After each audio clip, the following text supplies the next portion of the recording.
E estamos online. Pode começar, Werneck. Obrigado, Vinícius. Boa noite a todos, a todas. Sejam todos muito bem-vindos a mais uma sexta-feira para continuar a nossa conversa com Dante, Virgílio e outros personagens do Purgatório.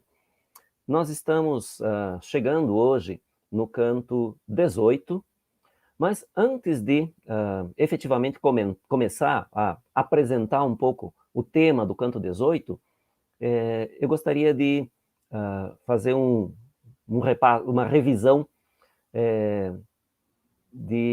da cronologia da viagem de Dante. Porque na semana passada, o Luiz Antônio Magnani fez uma pergunta lá que ele pediu que o Vinícius me repassasse sobre justamente a cronologia da viagem, né? E então, só para nós retomarmos essa questão, eu fiz uma tabelinha aqui, né? Então, a viagem de Dante começa na Semana Santa do ano de 1300 e avança por 7 dias. Então, ela não é restrita à Semana Santa, né? Começa na quinta-feira da Semana Santa e se conclui na quinta-feira da outra semana. Então, dura exatamente uma semana, 7 dias. Então, como é que se estrutura a viagem, né, segundo Dante? Ele passa toda a noite da quinta-feira perdido na selva escura. Ao amanhecer da sexta-feira, surge a alma de Virgílio, que explica a Dante a sua aparição ali e convence Dante a segui-lo nessa jornada extraordinária pelos 3 reinos do além. Dante, então, convencido, segue Virgílio e eles caminham durante todo o dia da sexta-feira. Já ao início do anoitecer, às 6 horas da tarde, isso naturalmente é simbólico, né, deixar a luz e entrar nas trevas, no escuro. Então, às 6 horas da tarde, eles entram no inferno. Passam no inferno todo o dia da sexta-feira, ou melhor, desculpe, toda a noite de sexta-feira e todo o dia de sábado, aproximadamente até às 9 horas da noite. Então, quinta-feira perdido na selva, sexta-feira caminhando o dia todo. Entram no inferno a mais ou menos 6 horas da tarde da sexta-feira. Passam toda a noite de sexta, todo o dia de sábado no inferno, visitam todos os círculos do inferno e chegam ao centro do inferno por volta das 9 horas da noite do sábado. Bem, 9 horas da noite no hemisfério norte seriam 9 horas da manhã na montanha do Purgatório. Então, eles vão passar toda a noite de sábado subindo do centro do globo terrestre, ou seja, o fundo do inferno, até a praia da montanha do Purgatório. Então, eles saem dali aproximadamente 9 horas da noite no inferno. Seriam 9 horas da manhã no Purgatório. Então, eles passam aquilo que seria o dia no Purgatório e mais a noite. Em torno de 21 horas subindo. Então, domingo de manhã, chegam na praia do Purgatório. Passam o dia todo do domingo no antepurgatório, e aí, na noite de domingo para a segunda, finalmente Dante dorme. Depois de 3 noites sem dormir, né? Quinta, sexta e sábado, na noite de domingo para a segunda, lá no Vale dos Príncipes, Dante adormece, e depois ele é levado por Santa Luzia até a entrada do verdadeiro purgatório. Então lá, na segunda-feira, ao amanhecer, eles entram no purgatório. E aí Dante passa o dia da segunda-feira todo visitando os 4 primeiros círculos, né? Então, da soberba, da inveja, da ira e da assídia, ou preguiça, que é justamente aqui onde nós estamos, né? No quarto terraço, né? No canto 18 aqui. No final deste canto, que nós vamos ver hoje, Dante dorme novamente. Então, na noite de segunda para terça, Dante dorme. Durante todo o dia de terça, ele vai visitar os 3 círculos ou terraços restantes do purgatório: avareza, gula e luxúria. E aí, nessa noite, entre o último dos terraços e o paraíso terrestre, ele dorme novamente. Então vejam que Dante vai dormir 3 noites seguidas, de domingo para segunda, de segunda para terça e de terça para quarta. E é interessante notar aqui, e é claro que não é por acaso, é absolutamente planejado, né? Dante dorme nos cantos múltiplos de 9, né? Que é 3 vezes 3. Então a gente tem 3 vezes 3 vezes 3 como intervalo. Ele vai dormir no canto 9, 18, 27. Então o 9, que é 3 vezes 3, depois o 18, que é o 3 vezes 3 mais 3 vezes 3, e depois o 27, 3 vezes 3, mais 3 vezes 3, mais 3 vezes 3. Então, é óbvio, absolutamente simbólico. Bem, então, a última noite que ele dorme é a noite de terça para quarta. Na quarta-feira de manhã, Dante e Virgília, eles sobem para o paraíso terrestre, e ali vão passar apenas uma manhã. Na quarta-feira, ao meio-dia, e também é significativo que seja ao meio-dia, porque é o horário de plenitude da luz do sol. Então, é o momento em que há mais luz, que a luz é mais intensa. Luz do sol, luz de Deus, é o momento em que Dante e Beatriz sobem para o verdadeiro paraíso. Então, lá no verdadeiro paraíso, não há noite. Lá é um dia eterno, de luz eterna, porque é a luz de Deus. Mas, associando esse tempo que Dante passa no paraíso terrestre à nossa passagem do tempo terrena, nós teríamos Dante no paraíso, então, do meio-dia de quarta-feira até a meia-noite da quinta, aproximadamente 36 horas, um dia e meio. E aí, à meia-noite da quinta-feira, ele tem a sua visão final, né? Chega diante de Deus, tem a sua visão final, e ali se conclui a viagem. Então, esta é a cronologia da viagem de Dante. Como é que nós sabemos isso? Pelas referências que estão no texto.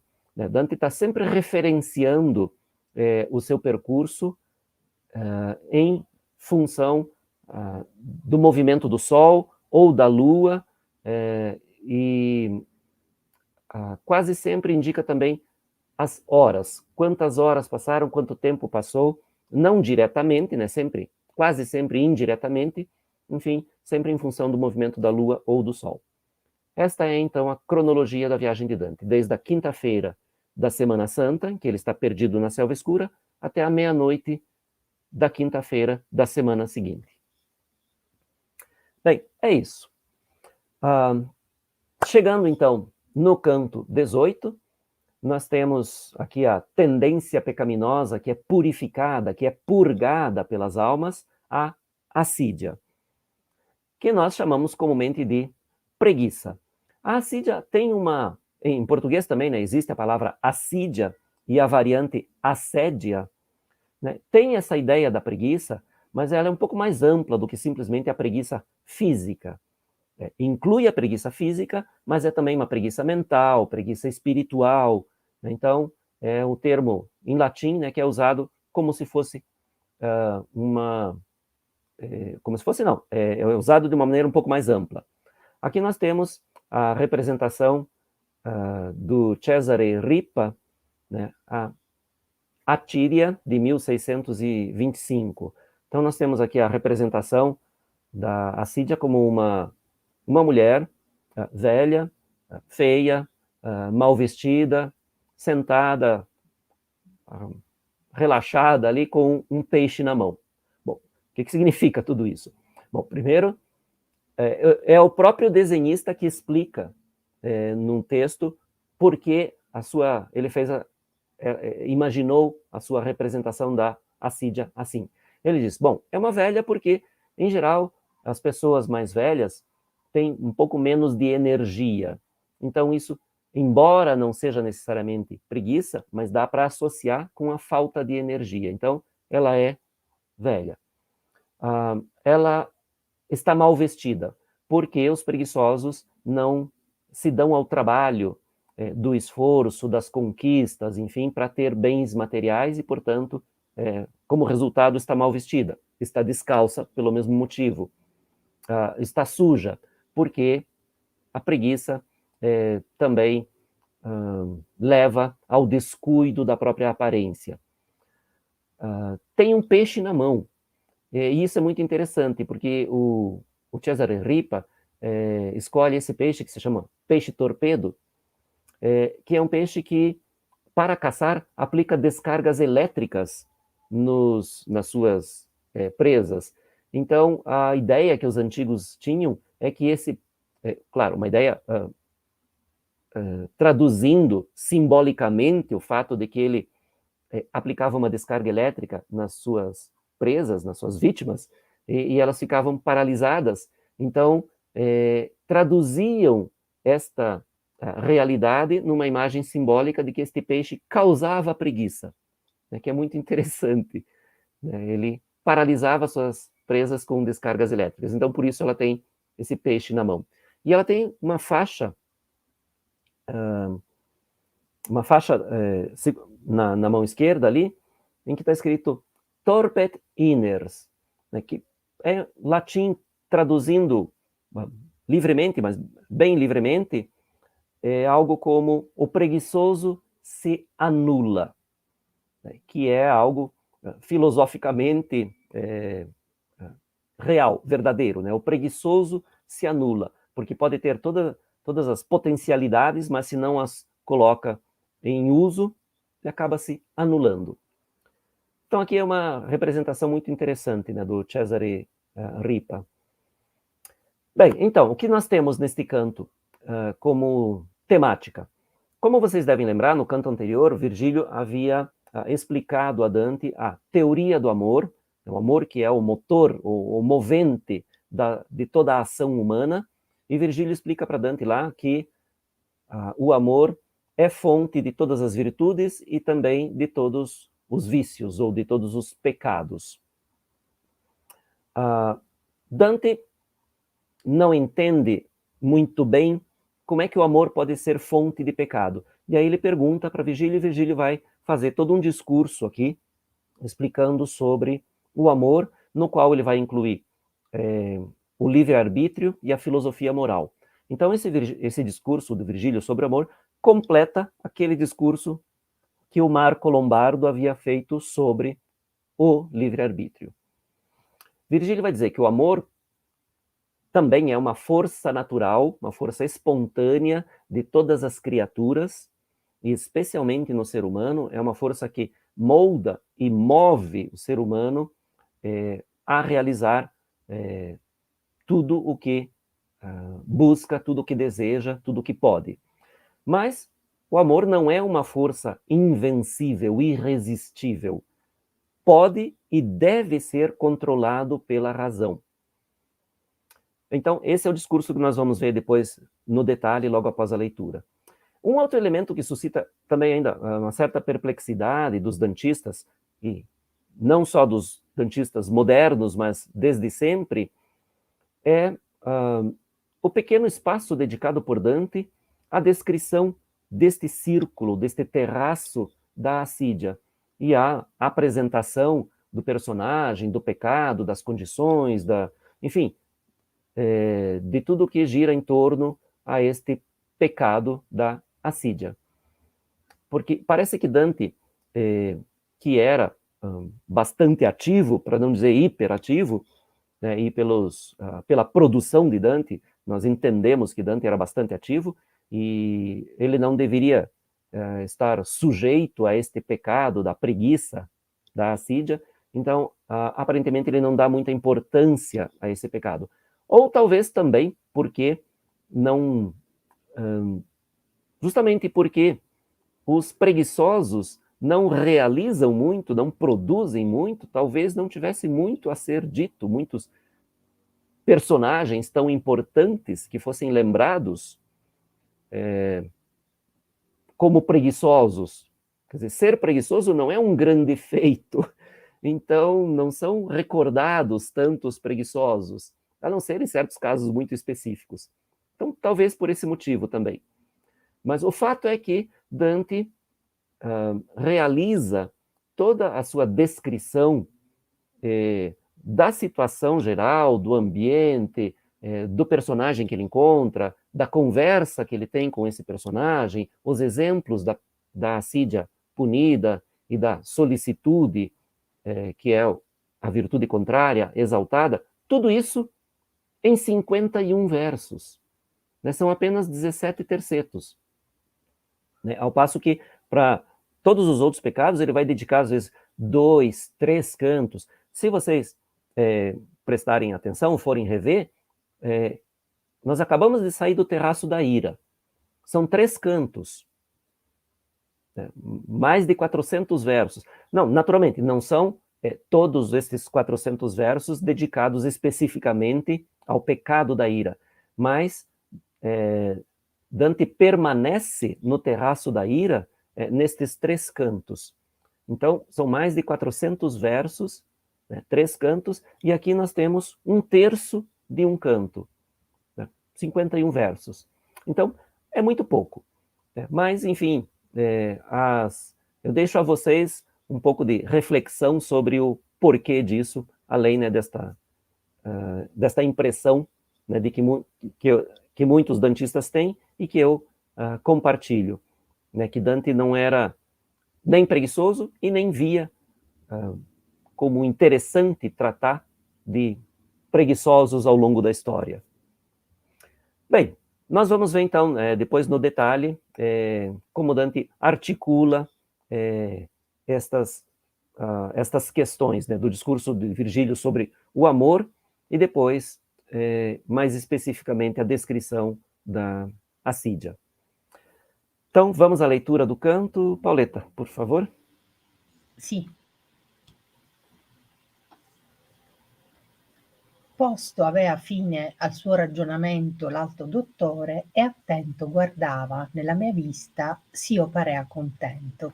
E io, cui nova sete ancor frugava, di fuor tacea e dentro dicea: forse lo troppo dimandar ch'io fo li grava. Ma quel padre verace che s'accorse del timido voler che non s'apriva, parlando, di parlare ardir mi porse. Ond'io, maestro, il mio veder s'avviva sì nel tuo lume, ch'io discerno chiaro quanto la tua ragion porti o descriva. Però ti prego, dolce padre caro, che mi dimostri amore, a cui reduci ogni buono operare e il suo contrario. Drizza, disse, ver me l'agute luci dello intelletto e fieti manifesto l'error dei ciechi che si fanno duci. L'animo che è creato ad amar presto ad ogni cosa immobile che piace, tosto che dal piacere in atto è desto. Vostra apprensiva da esser verace tragge intenzione, e dentro a voi la spiega sì che l'animo ad essa volger face. E se rivolto in ver di lei si piega, quel piegare è amor, quell'è natura che per piacer di novo in voi si lega. Poi, come il foco muovesi in altura per la sua forma che è nata a salire, laddove più in sua matera dura, così l'animo, preso, entra in disire, che è moto spiritale e mai non posa finché la cosa amata il fa gioire. Or ti puote apparer quant'è nascosa la veritate alla gente ch'avvera ciascun amore in sé laudabil cosa. Però che forse appar la sua matera sempre esser buona, ma non ciascun segno è buono, ancor che buona sia la cera. Le tue parole e il mio seguace ingegno, rispos'io lui, m'hanno amor discoverto, ma ciò m'ha fatto di dubbiar più pregno.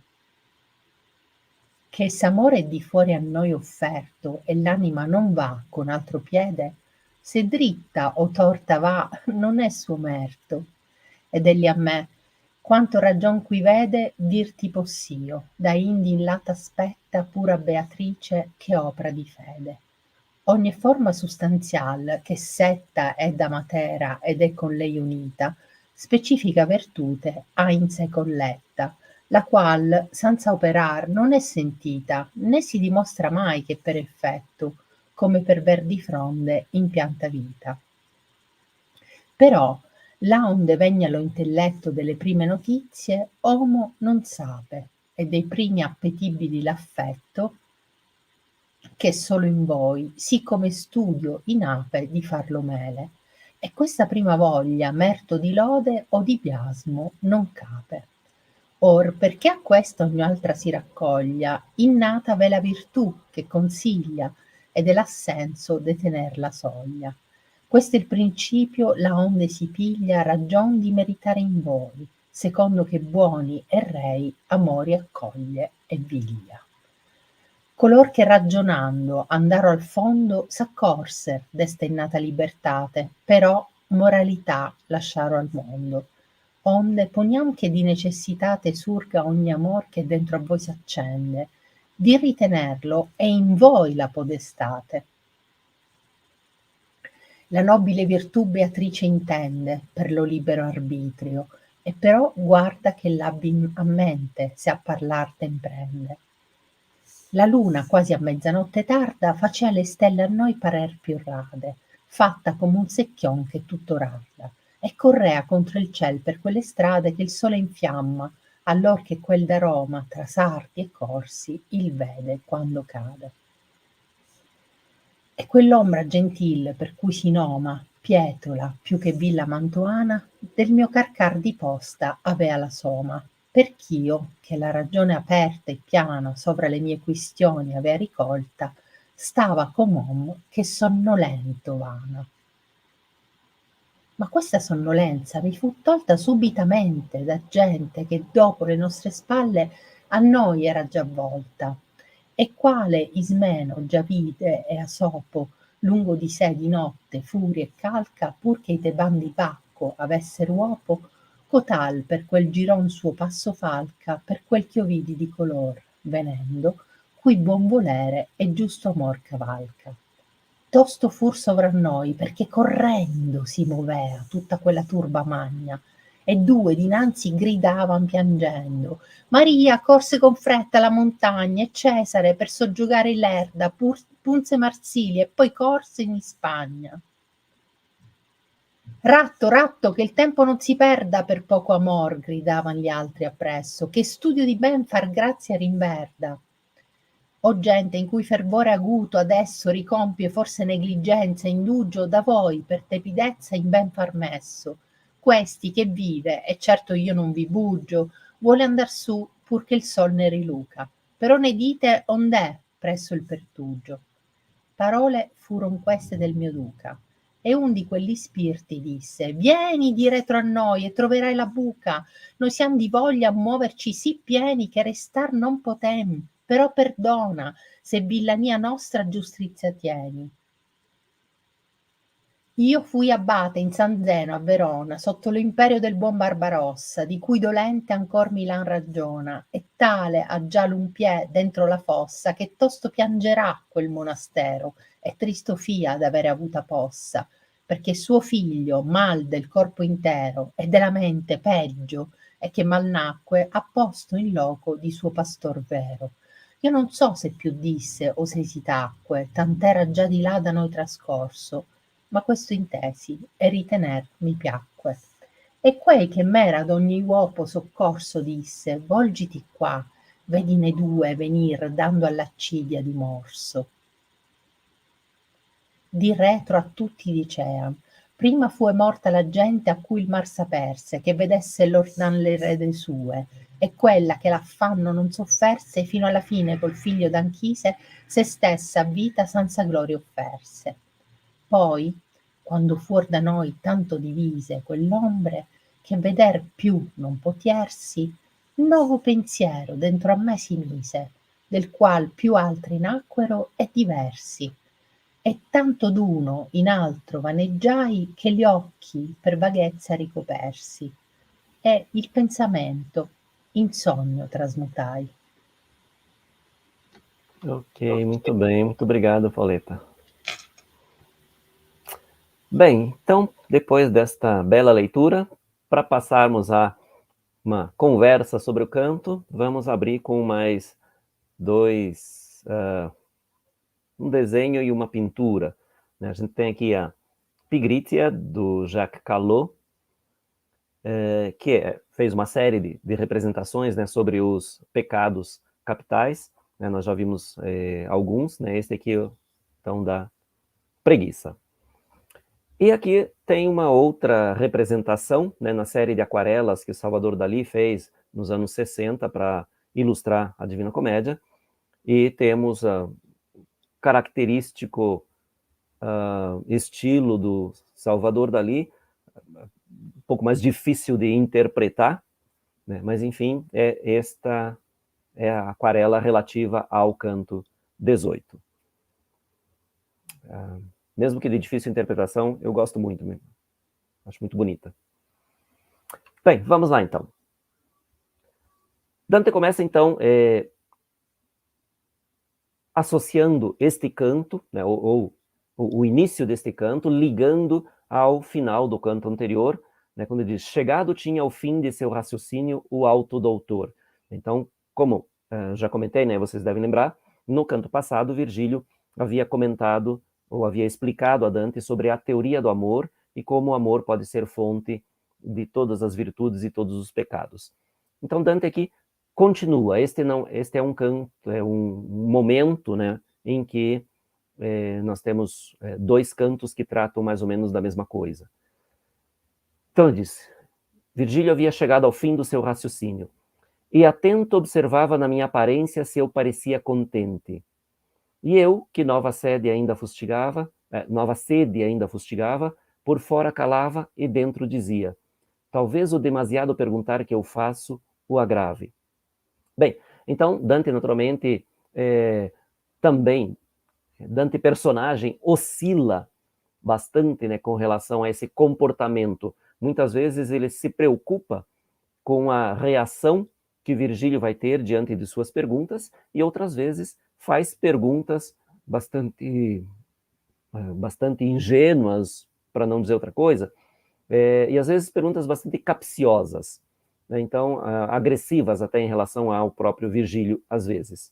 Bom, este é um dos momentos em que ele está mais interessado mesmo no conteúdo daquilo que Virgílio está explicando, então ele é muito mais cuidadoso, né? E ele tem receio de que as suas perguntas acabem irritando um pouco Virgílio.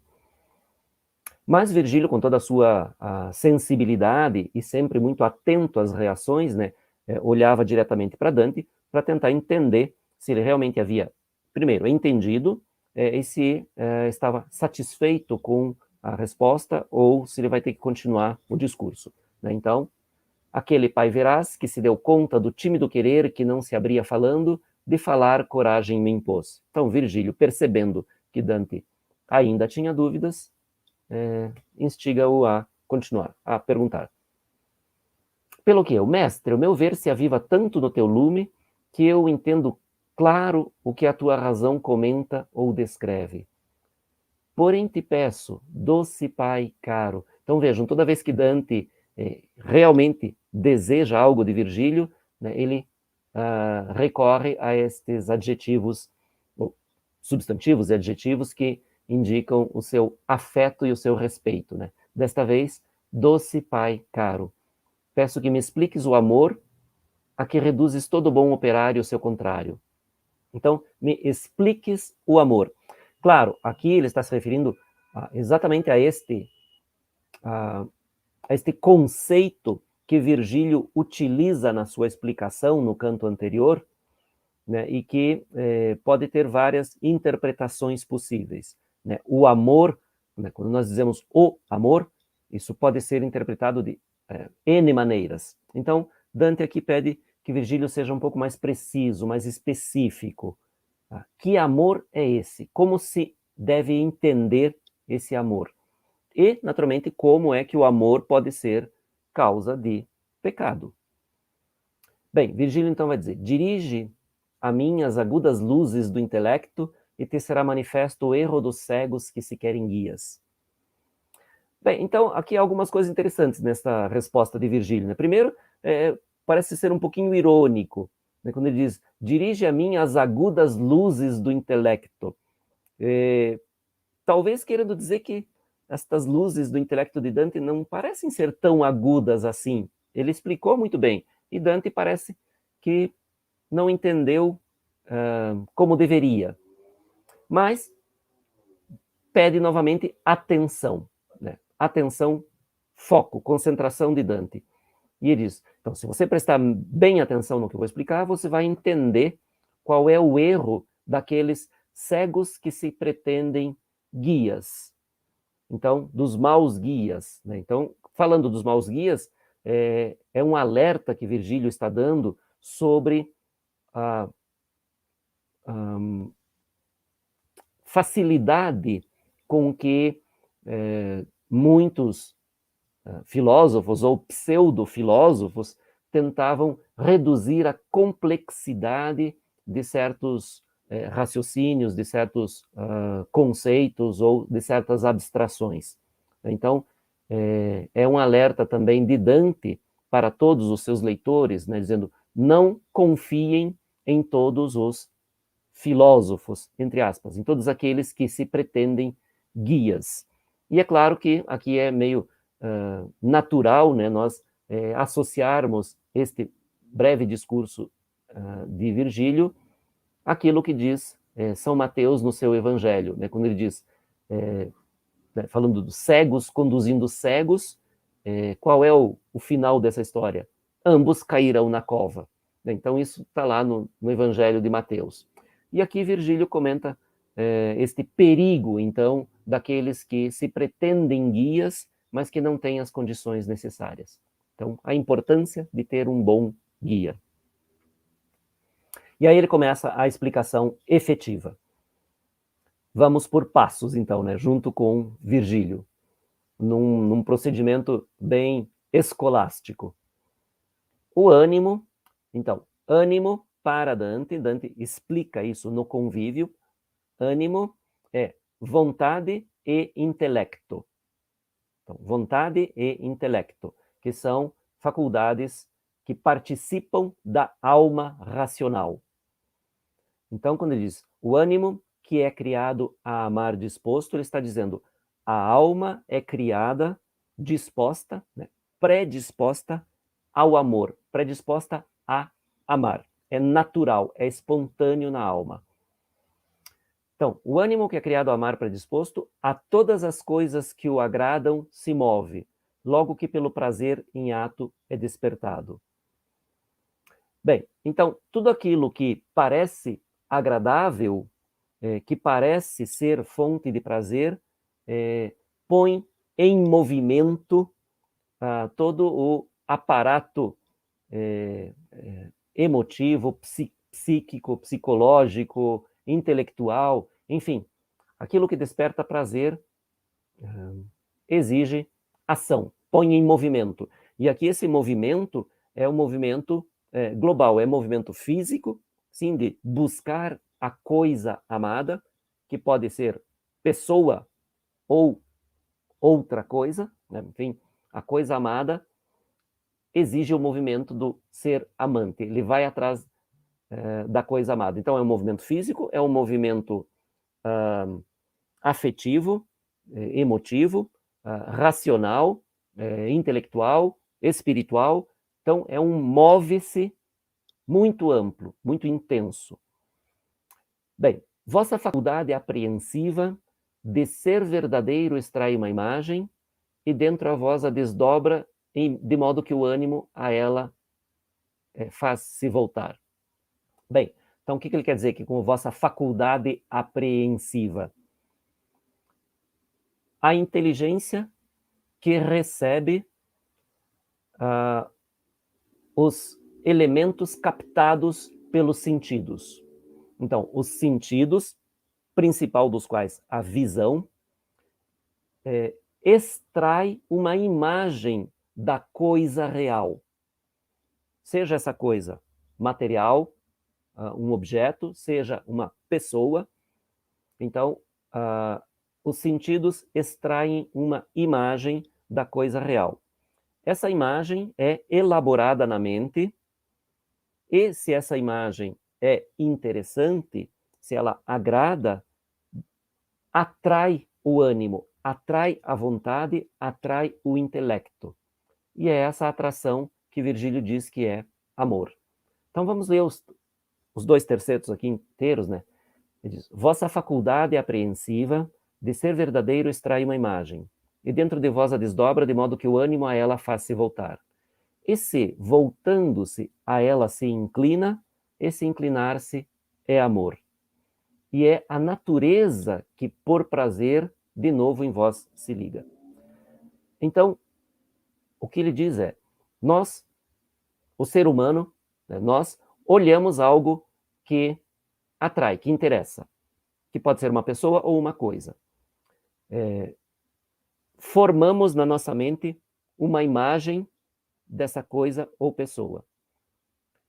Se essa imagem é interessante, é atraente, a vontade e o intelecto se voltam a ela. Se, avaliando esta imagem que nós extraímos da coisa real, essa imagem permanece interessante e atraente, isto é o amor natural, o desejo natural de ter a coisa ou a pessoa. E isso é natural, é espontâneo. Bem, a questão aqui implícita é que nem sempre nós formamos a imagem fiel ao objeto ou à pessoa. Essa imagem, por uma série de motivos, pode ser deformada ou pode ser enganadora. Então, a imagem nem sempre corresponde à coisa real. Depois, como o fogo se move para cima, pela sua forma que é nascida para subir, lá onde mais sua matéria dura, assim o ânimo arrebatado entra em desejo, que é movimento espiritual, e nunca pousa enquanto a coisa amada o faz alegrar. Bem, então ele diz, depois que nós extraímos uma imagem da coisa real, elaboramos essa imagem na mente, achamos essa imagem interessante, a vontade e o intelecto se voltam a ela, se sentem atraídos por ela. Isso é instintivo, assim como o fogo se move para cima, por instinto, porque a sua forma, a sua natureza o impele para cima em direção ao céu, à esfera do fogo. Então aqui a ideia que era já aristotélica, né, de que em volta do céu da lua existe uma esfera de fogo, né, não visível a olho nu, mas existe essa esfera do fogo e essa esfera é que atrai o fogo para cima. Então, quando você acende um fogo, ele sempre vai para cima, porque esse é o seu instinto natural, reunir-se à esfera do fogo. Então isso é instinto, é natural, é espontâneo. Assim também, o amor como força natural humana é espontânea, é instintiva.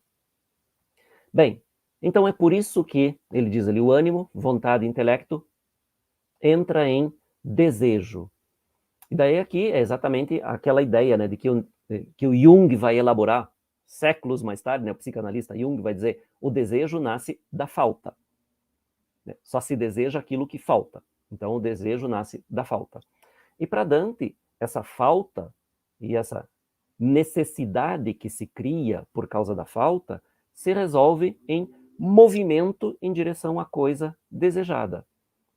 E essa coisa continua a ser desejada enquanto proporciona prazer. Então não é só algo que se obtém, que se conquista, não é a conquista simplesmente que dá prazer. Enquanto a coisa ou pessoa desejada continua gerando prazer, ela continua despertando ou fortalecendo esse amor. Bem, então aqui, na continuação, Virgílio diz, ora podes ver quanto está escondida a verdade a gente que afirma todo amor em si ser coisa louvável. Por quê? aquilo que eu falei que ficava implícito ali, nem sempre a imagem corresponde fielmente à coisa real. Ou nem sempre essa relação que se estabelece entre o amante e a coisa amada é boa, é positiva, é legítima. Por exemplo, alguém que deseja uma pessoa casada. No âmbito da filosofia moral e da teologia da religião cristã, especialmente na época de Dante, né, o adultério é um pecado gravíssimo. Então, o amor pode nascer naturalmente de um sujeito por uma pessoa casada. E esse amor é natural, é espontâneo e não é criticável, porque o amante não é responsável pelo surgimento do amor. Isso não significa que a união dos adúlteros seja moralmente justificável. Então é isso justamente que Virgílio está explicando aqui. Nem sempre a realização desse amor, desse desejo, é moralmente justificável. Ele vai dar uma imagem aqui, que é interessante também. Ele diz: porque talvez pareça a sua matéria sempre ser boa, mas nem todo sinal é bom, mesmo que boa seja a cera.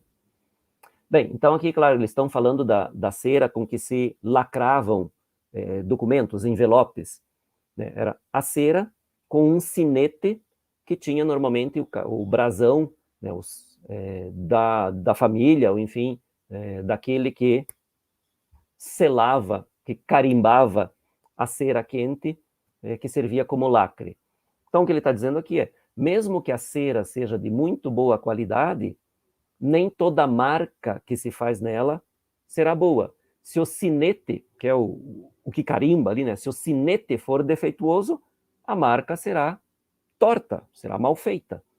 Então, esta é a analogia que Virgílio faz para explicar que nem todo amor realizado será positivo. Bem, Dante responde, lembra que eu disse que Virgílio foi um pouquinho irônico lá quando falou das agudas luzes da mente de Dante, e aqui Dante responde, as tuas palavras e o meu atento engenho. Então, para responder a Virgílio, sim, estou atento, e sim, sou inteligente. Então, Dante aqui, né, manifesta o seu entendimento da ironia de Virgílio lá. Né? Então, as tuas palavras e o meu atento engenho, respondia ele, me explicaram o amor. Mas isso me tornou mais cheio de dúvidas. Bom, qual é a dúvida de Dante?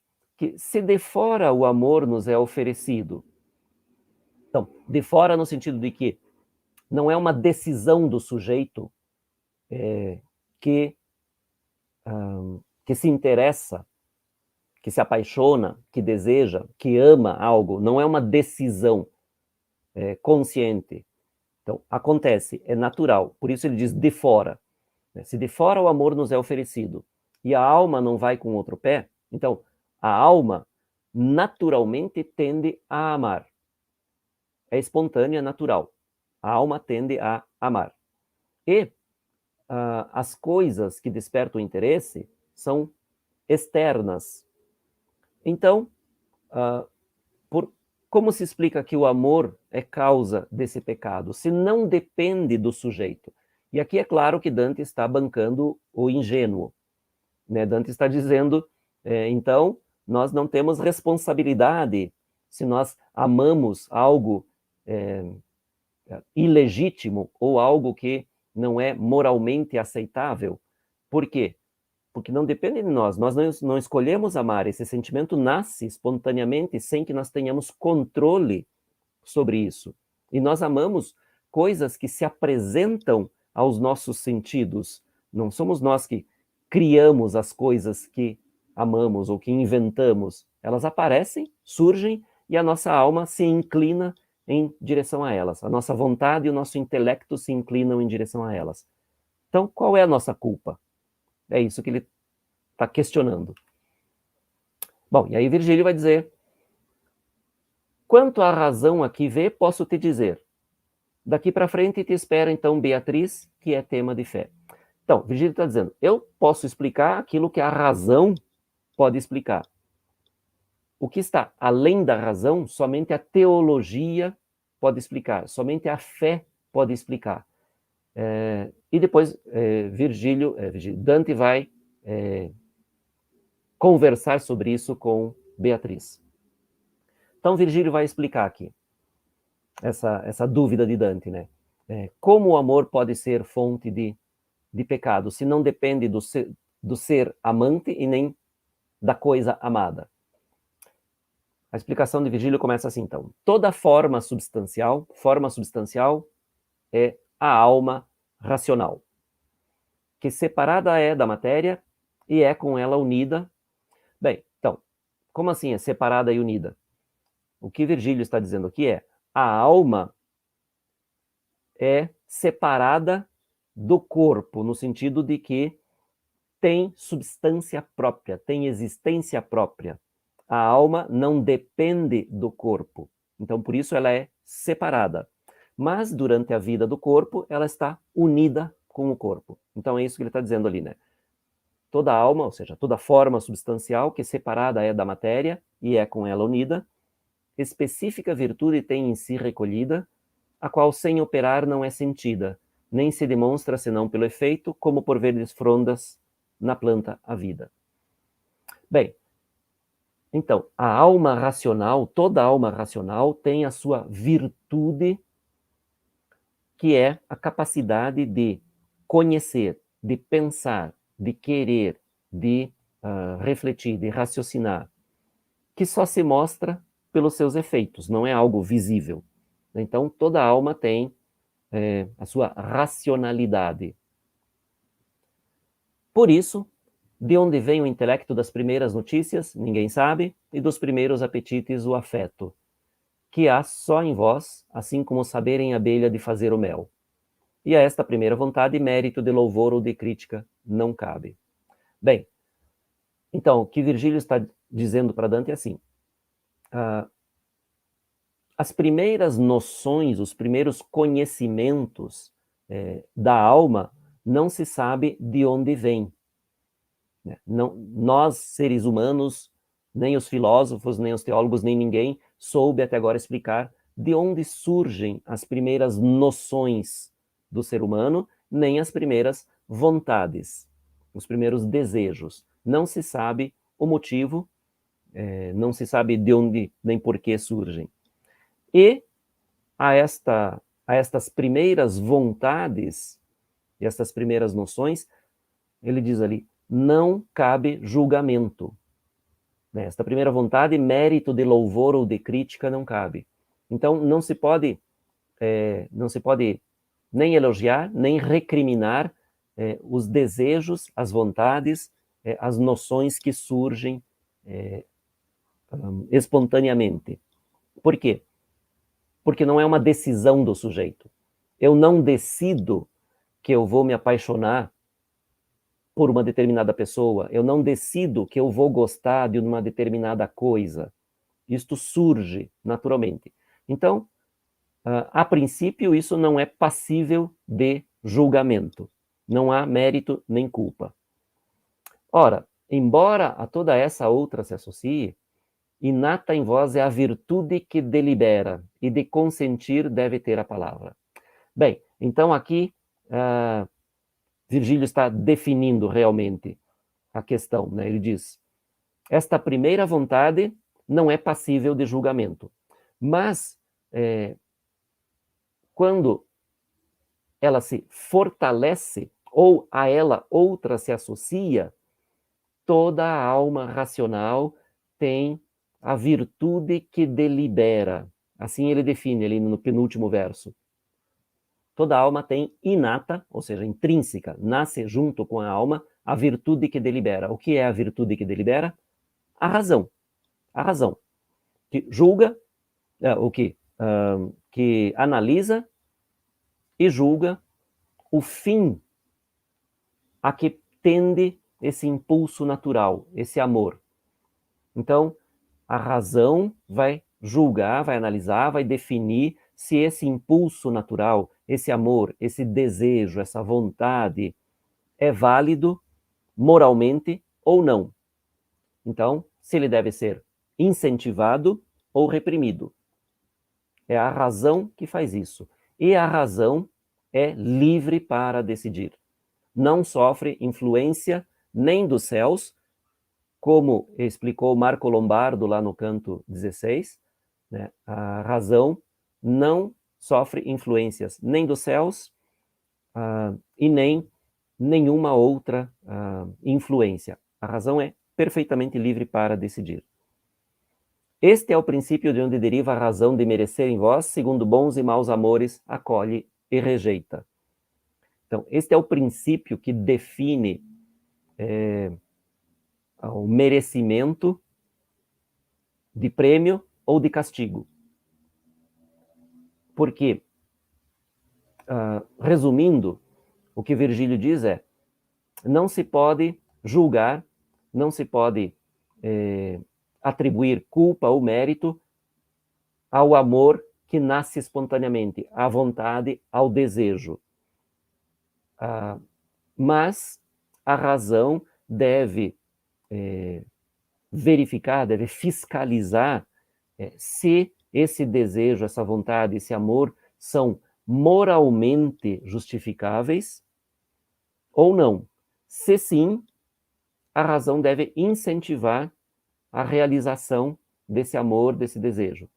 Se são moralmente injustificáveis, a razão deve reprimi-lo. Então, é aí que está a responsabilidade e a culpa ou o mérito. Então, é a filosofia moral que é a ciência mais alta na concepção de Dante. E aí ele diz: aqueles que refletindo foram ao fundo se deram conta dessa inata liberdade, por isso deixaram moralidade ao mundo. Então, aqueles, os filósofos, mas de maneira muito especial, Aristóteles, né, que é o grande filósofo na concepção de Dante. Então, a filosofia moral de Aristóteles. Aqueles que refletindo profundamente se deram conta de que a razão é que deve decidir o fim moral de um ato, deixaram a filosofia moral ao mundo. E essa filosofia moral é que define, ou enfim, descreve o livre-arbítrio. O livre-arbítrio é justamente a capacidade de escolher, de decidir, sabendo, tendo as noções de bem e de mal, sabendo o que é certo e o que é errado, a razão decide. Então, o ser humano é o único ser criado por Deus que tem o livre-arbítrio, que tem a prerrogativa de decidir escolher o bem ou escolher o mal. E aí, para concluir o discurso, Virgílio vai dizer: por isso, mesmo que por necessidade surja todo amor que dentro de vós se acende, derretê-lo está em vós a possibilidade. Então, quando ele diz aqui que todo amor dentro de vós se acenda mesmo por necessidade, esse necessidade ele quer dizer por natureza, espontaneamente. Mesmo que esse desejo nasça espontaneamente e que seja a tendência natural da alma amar algo, todos têm a possibilidade de reprimir esse desejo caso ele não seja moralmente justificável. Então, esta é a explicação de Virgílio, né? Bastante dura, bastante consistente, né? Este é um canto essencialmente dogmático, né? Neste sentido. E aí ele vai dizer: a nobre virtude, esta virtude que o homem tem de decidir, Beatriz entende como livre-arbítrio, e por isso recorda de tê-lo em mente se a te falar ela pretende.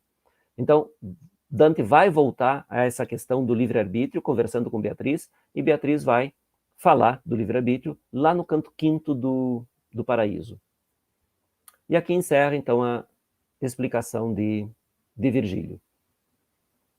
A lua, quase à meia-noite tarda, ou seja, passando já da meia-noite, fazia as estrelas parecerem a nós mais raras, brilhando como uma bacia que toda arda. Bem, então aqui essa ideia da bacia ou do balde, né, a tradução é meio complicada aqui, né, porque é um secchione, que seria um balde ou uma bacia alta, Dante diz, a lua brilhava, provavelmente ele está pensando aqui, né, na comum bacia ou balde de cobre, quando reflete os raios do sol, né, que brilha muito. Então, é essa imagem que ele dá aqui da lua, que brilhava muito, e cujo brilho, portanto, abafava, atenuava um pouco o brilho das estrelas.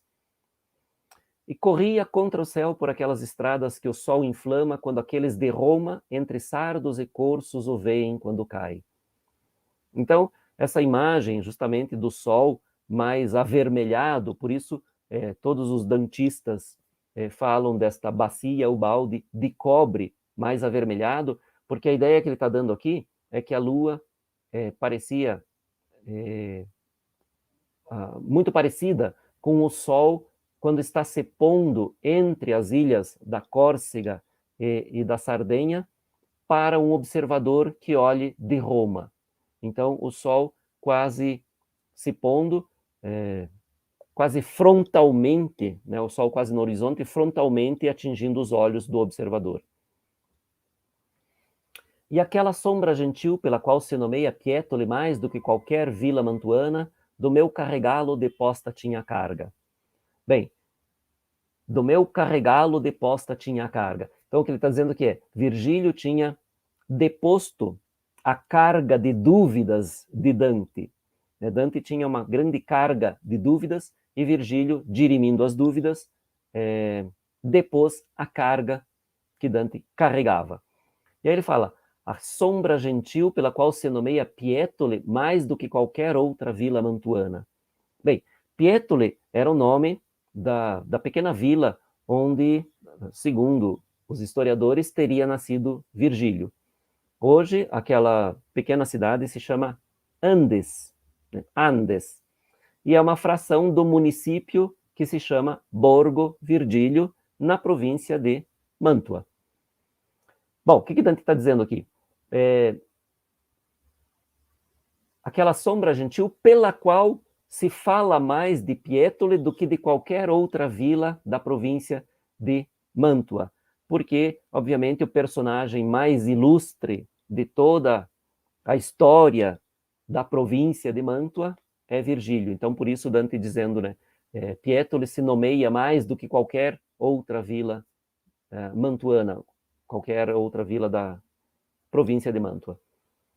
Pelo que eu, que a razão aberta e plana sobre as minhas questões tinha recolhido, estava como quem sonolento oscila. Então, já é tarde, né? Dante acabou de falar da lua, já é bastante tarde, e Dante começa a sentir aquele torpor que precede o sono, né? Então já está bastante sonolento, mas não vai dormir ainda. Por quê? Mas esta sonolência me foi tirada subitamente por gente que atrás das nossas costas a nós tinha se voltado. Então, a sonolência de Dante é eliminada por esta barulheira, por esse movimento destas almas que vêm correndo e fazendo muito barulho, muito movimento, com muita energia, como a gente pode ver nesta ótima representação do Amos Natini, que nós temos aqui no quadro, né, uma turba correndo, gesticulando, depois nós vamos descobrir, né, gritando e chorando, Dante vai descrever um pouquinho adiante, né? Então, esta turba frenética, esta multidão, assusta Dante e Virgílio. Dante diz então ali, e como Ismeno já viu, e Asopo às suas margens de noite, multidão frenética, quando os tebanos de Baco precisavam. Bom, Ismeno e Asopo são dois rios da Beócia, em cujas margens os tebanos realizavam as suas procissões, as suas festas, as suas celebrações e festivais em homenagem ao deus Baco, quando pediam algo a Baco, e estas festas, estas cerimônias, eram, via de regra, regadas a vinho, com muita música, cantos, danças, enfim, muita ação, né? Uma multidão frenética mesmo, como Dante descreve ali. Então, eles assim vinham estas almas. Assim, por aquele círculo, seu passo move, pelo que eu vi daqueles vindo, quem bom querer e justo amor cavalga. Então aí Dante diz que não viu o círculo todo dos assidiosos, né, dos preguiçosos, mas ele diz, pelo que eu vi, assim se movem as almas daqueles que agora, neste momento, bom querer e justo amor cavalga, fazendo referência àquilo que eles mais desejam, que é se purgar, se purificar pela prática da virtude contrária ao pecado. Então, como eles foram preguiçosos, agora eles são extremamente ativos aqui. Logo chegaram a nós, porque correndo se movia toda aquela turba magna, e dois à frente gritavam chorando. Então vejam, gritando, correndo, chorando, se agitando muito. E eles mesmos gritam os exemplos de solicitude, que é como se define tecnicamente, né, a virtude contrária à assídia ou preguiça, a solicitude. Maria correu com pressa à montanha, e César, para subjugar Ilerda, atacou Marsella e depois correu à Espanha. Bem, então aqui, como em todos os casos nós temos, né, pelo menos dois exemplos, um bíblico e um mitológico literário, né? Então, neste caso aqui é literário, não mitológico, mas histórico. Então, nós temos um exemplo bíblico, Maria correu com pressa a montanha. E aqui, é claro, a referência ao encontro de Maria com sua prima Isabel, né? Ambas grávidas. Maria vai até Isabel, uma cidade acima, na montanha, e lá as duas conversam sobre seus filhos, né? Maria grávida de Jesus, Isabel grávida de João Batista, né? As duas conversam. Isso é descrito lá no Evangelho de Lucas. E aqui, então, primeiro exemplo bíblico, segundo, literário histórico. César, para subjugar Ilerda, e aqui Ilerda, todos os comentadores são unânimes em dizer que Ilerda é uma deformação do nome da cidade espanhola de Lérida, né? Ou Lleida, em catalão, onde Pompeu estava reunindo seu exército para combater César. Então César passou por Marsella, e depois correu à cidade de Ilerda para combater Pompeu. Então, dois exemplos de muita agitação, de muito movimento, bem o contrário da preguiça. E eles ainda dizem lá, né? Rápido, rápido, que o tempo não se perda por pouco amor, gritavam os outros atrás, que o zelo de fazer o bem e a graça reverdeça. Então aqui, as primeiras almas gritam exemplos de solicitude, de dinamismo, enfim, né, contrário da preguiça, e as outras, a lição moral, né? Rápido, rápido, que o tempo não se perda por pouco amor às coisas que realmente importam. E Virgílio, então, conversa com estas almas, né? Dizendo, ó gente em quem fervor agudo agora talvez compense negligência e demora usados por vós, por tepidez em fazer o bem. Este que vive, e certamente eu não vos minto, quer subir, assim que o sol retorne a brilhar. Por isso dizei-nos se está perto a abertura. Então Virgílio também bastante dinâmico, rapidamente explica a situação e pede orientação a estas almas. Estas foram as palavras do meu guia, e um daqueles espíritos disse, vem atrás de nós e encontrará o buraco, né, a passagem por onde eles, o buraco na montanha, né, a passagem onde eles vão entrar para subir até o próximo terraço. E aí a alma explica por que elas não vão parar nem para conversar e nem para guiar, para conduzir Dante e Virgílio. Esta alma diz, nós estamos de vontade de nos mover tão cheios que parar não podemos. Por isso perdoa-nos se grosseria nossa isso julgas. Então estas almas não podem parar nunca, é o que se deduz aqui, né? De certa maneira, lembro essas almas, ou a situação lembra a situação das almas dos as almas dos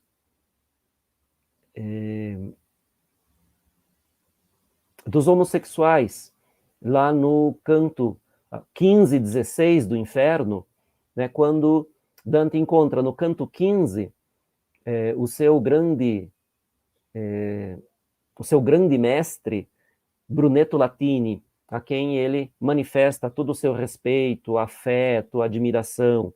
E depois, no canto 16, Dante encontra outros 3 homossexuais, e eles não podem parar. Tanto que eles formam uma roda e ficam o tempo inteiro, enquanto conversam com Dante, eles ficam lá se movendo, né, bastante rápido, porque eles não podem parar nunca.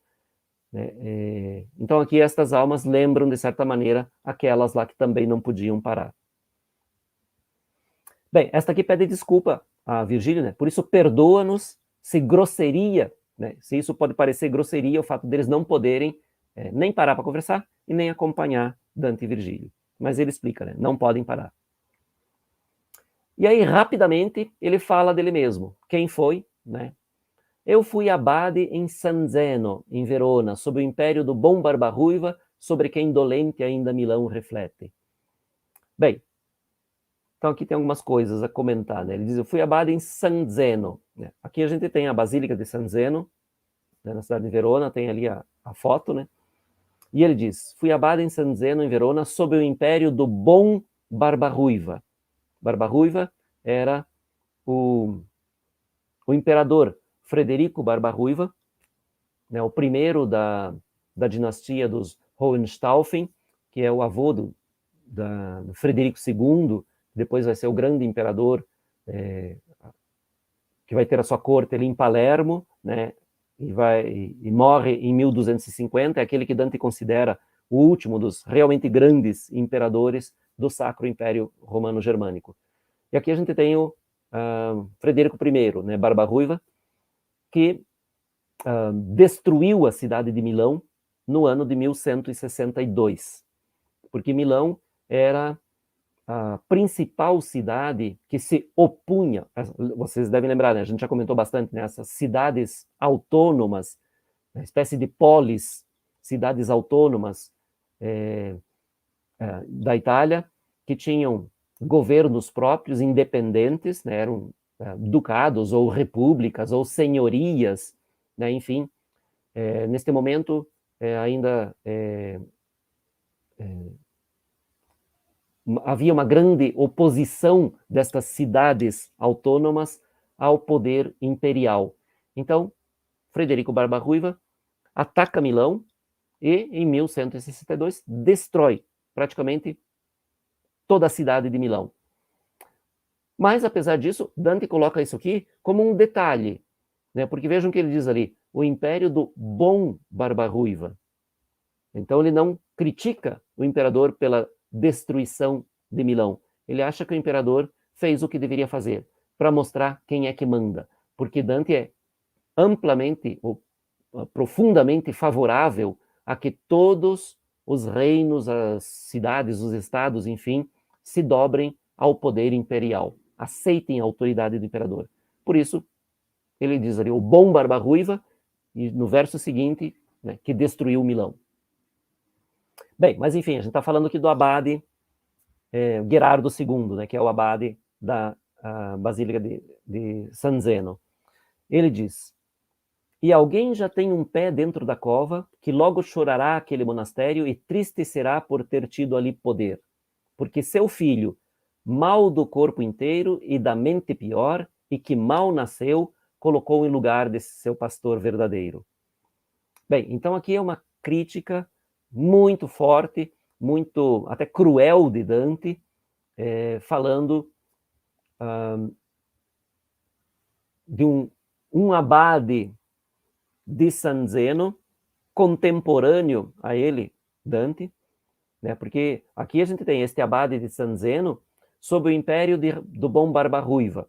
Então, se ele foi abade na época em que Barbarruiva era o imperador, ele foi abade ali na segunda metade do século XII. Na segunda metade do século XII. Mas ele diz que neste momento, e agora ele está falando do presente de Dante, né? Em 1300, existe um senhor, um nobre, que já está com um pé na cova, vai morrer logo, né? E é Alberto della Scala, que vai morrer em 1301, portanto, um ano depois deste momento em que eles estão conversando aqui, né? Ele diz, este que já está com um pé na cova, logo vai chorar porque vai morrer, então, 1301, e vai se entristecer por ter exercitado ali ou ter exercido ali o seu poder. Qual poder? Bem, como Alberto della Scala era senhor de Verona e tinha o poder absoluto, ele fez com que um seu filho ilegítimo, chamado Giuseppe, fosse nomeado abade da Basílica de San Zeno.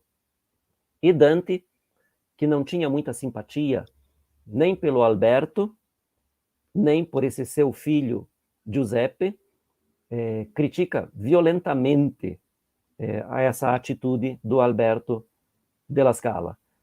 Diz, seu filho, mal do corpo inteiro, porque ele era deficiente físico, né? Ele tinha problemas num braço e numa perna, segundo os historiadores. Então, ele diz, mal do corpo inteiro, e da mente pior, porque, dizem os historiadores, e a gente sempre tem que dar um desconto, porque muitos desses historiadores que escreveram depois de Dante, escrevem mais para confirmar aquilo que Dante dizia do que para retratar uma realidade. Então a gente sempre tem que dar um desconto para aqueles que comentam depois de Dante. Mas o que eles dizem é, então, que ele era deficiente físico, que ele era não deficiente mental, no sentido de ter problemas cognitivos, mas que ele era extremamente cruel, muito violento, e que, portanto, jamais poderia ser abade de uma instância religiosa. E, além de tudo, era filho ilegítimo. Então, Dante critica tudo isso, né? Mal do corpo inteiro, da mente pior e mal nascido, né? Ilegítimo. E foi esse, justamente, filho ilegítimo que o Alberto della Scala impôs como abade de San Zeno. E aqui um detalhe, Dante dedica a Cântica do Paraíso ao Can Grande della Scala, filho do Alberto.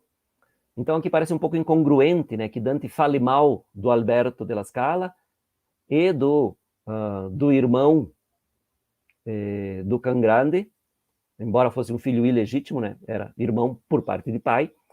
Parece que o Can Grande também não tinha muita amizade, não apreciava esse seu irmão e, de maneira alguma, concordava com o que seu pai havia feito, né? Porque se Dante se dá essa liberdade de criticar tão veementemente a atitude do Alberto e a condição do Giuseppe, é porque o Can Grande, seu protetor, e ao qual ele dedica a Cântica do Paraíso, naturalmente que o Can Grande deveria concordar com Dante, senão seria bastante complicado para Dante fazer uma crítica tão pesada assim.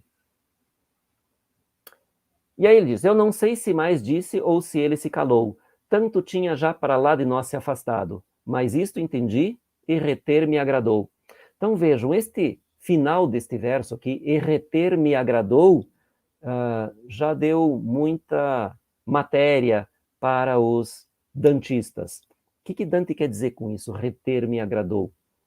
Muito provavelmente, o que ele quer dizer com isso é um pouco do que eu acabei de falar, essa crítica a Alberto della Scala e o seu filho Giuseppe, filho ilegítimo que se tornou abade. Dante gostou de ouvir isso, porque de uma certa maneira reforça a imagem negativa que Dante já tinha destes dois, Alberto e seu filho Giuseppe. Embora Dante tenha, como eu já disse, né, acabei de dizer, uma imagem extremamente positiva do irmão menor, que é o Can Grande de la Scala. E aquele que era toda a minha necessidade e socorro disse, então Virgílio, né, disse, volta-te para cá, vê dois vir dando à assídia sua mordida. Então aqui, claro, um modo figurado de dizer, né, aqueles que vêm combatendo a assídia. Atrás de todos diziam, antes foi morta a gente a quem o mar se abriu, que o Jordão visse seus herdeiros. Bem, então aqui nós tínhamos antes lá os exemplos de Maria e de César, que eram os exemplos da solicitude, os exemplos da atividade, do dinamismo, premiados, exaltados, e agora aqui a gente tem os exemplos da assídia, da preguiça, da falta de iniciativa ou de ânimo para continuar em um projeto, né? Aqui a crítica à assídia. Então, antes foi morta, ou seja, morreu a gente a quem o mar se abriu, que o Jordão visse seus herdeiros. Então, os hebreus que acompanharam, que fugiram do Egito, seguindo Moisés, mas depois, de uma certa maneira, se rebelaram a Moisés, acabaram demorando muito tempo no deserto e não chegaram a ver a terra prometida, a Palestina, onde corre o Rio Jordão. Então, esse é o primeiro exemplo daqueles que deveriam ter sido mais solícitos, deveriam ter seguido Moisés e ajudado a chegar ao destino, e não o contrário. Então, esses ficaram para trás e morreram antes de ver a terra prometida. E aquela que o esforço não aguentou até o fim, com o filho de Anquises, a si mesma uma vida sem glória ofereceu. Então, aquela gente, né, que o esforço não aguentou até o fim. Os troianos, né, que deixaram Troia em chamas depois que os gregos venceram a guerra, os troianos abandonaram Troia em chamas, acompanhando Enéas, seu pai, seu filho, e depois de muito viajar, chegaram até a Sicília, e alguns desses permaneceram na Sicília. Não foram com Enéas até o Lácio. Então, esses que ficaram para trás foram esquecidos. Eles não participaram dos grandes feitos de Enéas e daqueles que o seguiram. Então, de uma certa maneira, eles se autocondenaram a esta vida sem glória. É isso que ele está dizendo aqui. E é claro que a interpretação de Dante, seja no caso dos hebreus, dos judeus, dos hebreus que deixaram o Egito, seja no caso dos troianos, Dante é bastante rígido na sua interpretação, né? Porque isso foi especialmente os troianos aqui, uma escolha, né? Acharam uma terra que lhes agradava e decidiram ficar. Então, a visão de Dante é que eles renunciaram a uma possibilidade de fama e glória eternas. Enfim, é bastante discutível, mas é o ponto de vista de Dante. Bem, para encerrar o canto, então, ele diz, depois, quando foram de nós tão distantes aquelas sombras, que ver não se podia mais, novo pensamento dentro me nasceu, do qual outros mais nasceram, diferentes, e tanto de um ao outro devaneei, que os olhos por cansaço cobri, e o pensamento em sonho transformei. Então é muito interessante, muito bonita a maneira como Dante diz aqui, como ele descreve justamente aquele estado de sonolência em que muitas vezes nós nos encontramos e que nos fixamos em um pensamento e sem nos darmos conta, de repente já estamos pensando em outra coisa, sem saber como se passou de um pensamento ao outro, e daí desse passa para outro e para outro, sem um controle, sem uma lógica, enfim, é exatamente aquele estado de sonolência, em que as coisas vão acontecendo, e que muitas vezes a gente lembra do que pensou, uma coisa e outra, e outra, e outra, e de repente adormece. Então essa é a descrição de Dante da maneira como ele aqui adormeceu. E assim ele diz, né? E o pensamento em sonho transformei. Um sonho bastante interessante que nós vamos ver na próxima sexta-feira.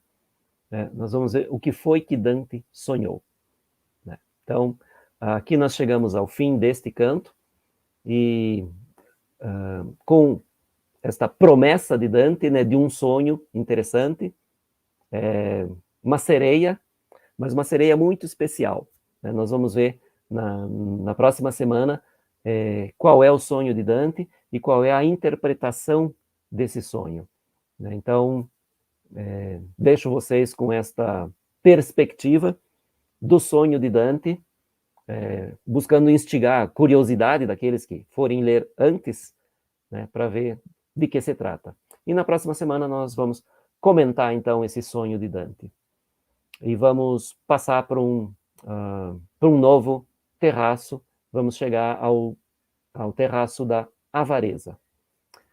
Então é isso, desejo a todos vocês um bom final de sexta-feira, bom sono e bons sonhos, um bom fim de semana, boas leituras, e a gente se vê na semana que vem.